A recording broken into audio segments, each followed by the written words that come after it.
Sebelum kita mengikuti bacaan pelajaran sekolah sahabat untuk hari ini, mari kita berdoa terlebih dahulu. Bapa kami dalam kerajaan surga, terima kasih untuk kesempatan yang Engkau berikan untuk kami dapat mendengarkan sebagian dari firman-Mu. Isilah kami dengan roh-Mu yang suci, agar kami dapat mengerti apa yang Engkau inginkan kami pelajari hari ini. Dalam nama Yesus kami sudah berdoa. Amin. Pelajaran Sekolah Sahabat Selasa 24 Februari 2026. Pelajaran yang ke-9 di triwulan yang pertama.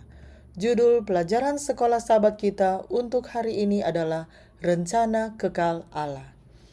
Bacalah Kolose 1 ayat 24 dan 25. Apakah yang Paulus katakan mengenai penderitaannya demi Kristus? Kolose 1 ayat 24 dan 25. Sekarang aku bersuka cita bahwa aku boleh menderita karena kamu dan menggenapkan dalam dagingku apa yang kurang pada penderitaan Kristus untuk tubuhnya, yaitu jemaat. Aku telah menjadi pelayan jemaat itu sesuai dengan tugas yang dipercayakan Allah kepadaku untuk meneruskan firman-Nya dengan sepenuhnya kepada kamu. Meskipun Paulus menulis surat Kolose saat berada dalam tahanan rumah di Roma, mungkin penderitaan terbesarnya adalah ketidakmampuannya untuk melayani dengan sepenuh tenaga dari satu tempat ke tempat lain dan dari rumah ke rumah seperti yang sebelumnya ia lakukan. Penderitaan atau kesengsaraan ini yang telah diperingatkan oleh Kristus sebelumnya tidak dapat dibandingkan dengan kemuliaan yang akan dinyatakan kepada kita. Inilah gambaran yang lebih besar.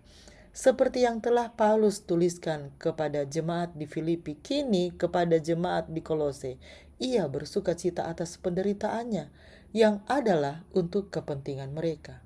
Kolose 1 ayat 24. Paulus boleh saja dipenjara, tetapi firman Allah tidak terbelenggu. 2 Timotius 2 ayat 9. Saat dalam kurungan ini, ia juga menulis surat kepada jemaat di Filipi, Efesus, serta surat kepada Filemon. Setelah dibebaskan, Allah menginspirasikannya untuk menulis nasihat-nasihat penting dalam 1 Timotius dan Titus. Kemudian, selama pemenjaraan terakhirnya di penjara Roma, ia menulis 2 Timotius. Singkatnya, tahun-tahun terakhir ini memberikan kesempatan bagi Paulus untuk menulis bagian penting dari perjanjian baru, yang mungkin juga termasuk kitab Ibrani. Rencana kekal Allah telah merancang semua ini, dan bahkan lebih dari itu. Kata Yunani yang digunakan Paulus dalam Kolose 1 ayat 25 yang umumnya diterjemahkan sebagai penata layanan adalah oikonomia dalam arti terbatas, seperti dalam 1 Timotius 1 ayat 4. Kata ini merujuk pada cara Allah mengatur segala sesuatu.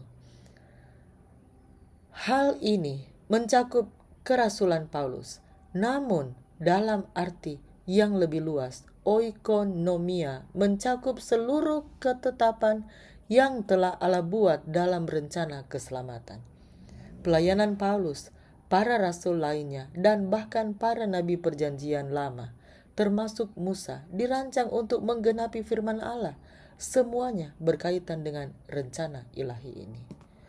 Meskipun kita akan melihat lebih dekat topik ini dalam pelajaran besok, ada baiknya saat ini untuk memperhatikan bahwa Paulus menyadari pelayanannya hanya sebagai satu bagian kecil dari rencana Tuhan yang jauh lebih besar dan berjangka panjang, yang mulai dilaksanakan sebelum dunia dijadikan. Pikirkan tentang hidup Anda sendiri, bagaimana keputusan yang Anda buat, besar dan kecil, seturut dengan rencana Allah yang lebih besar. Dapatkah kita benar-benar mengetahui apakah suatu keputusan itu benar-benar kecil? Bagaimanakah keputusan itu dapat memiliki dampak yang lebih besar yang baru akan terlihat di kemudian hari? Mari kita ikuti lanjutan lagu tadi sebelum saya tutup dalam doa.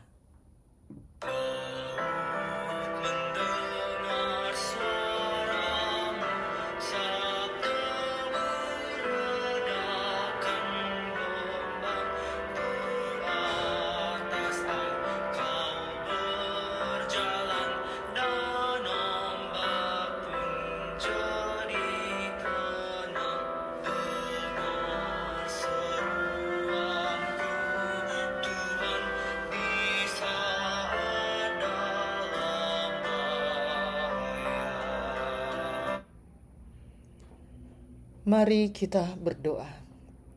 Bapa kami dalam kerajaan surga, terima kasih untuk pelajaran hari ini, di mana kami dapat mempelajari tentang rencana kekal Allah.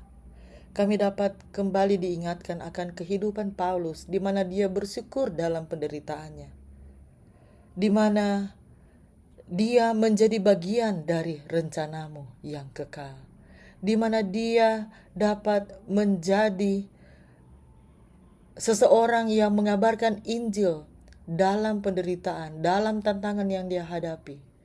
Tapi dengan kuasa-Mu, Engkau menuntun dia menjadi berkat bagi jemaat-jemaat di waktu itu, sampai di saat ini. Ya Tuhan, kami bisa saja tidak mengerti apa yang sedang terjadi. Mengapa kami mengalami tantangan-tantangan dalam kehidupan kami saat ini? Tapi kiranya Engkau menguatkan iman kami, menolong kami mengerti bahwa Engkau selalu mempunyai rencana yang membawa kebaikan, yang bisa saja kami nanti mengerti suatu saat nanti. Tapi kami minta Engkau ya Tuhan menguatkan kami dalam segala sesuatu yang kami alami saat ini. Mampukan kami mengerti bahwa Engkau merencanakan kami menjadi bagian dari rencana kekal yang Engkau telah persiapkan bagi masing-masing kami untuk menjadi berkat di mana saja kami berada dan kepada siapa saja yang kami temui. Terima kasih ya Tuhan untuk pelajaran yang sangat baik hari ini. Kasih-Mu menuntun kami senantiasa, menguatkan iman kepercayaan kami kepadamu. Di dalam nama Yesus kami sudah berdoa. Amin. Demikianlah pelajaran Sekolah Sabat Selasa 24 Februari 2026. Sampai bertemu di pelajaran Sekolah Sabat selanjutnya. Tuhan memberkati.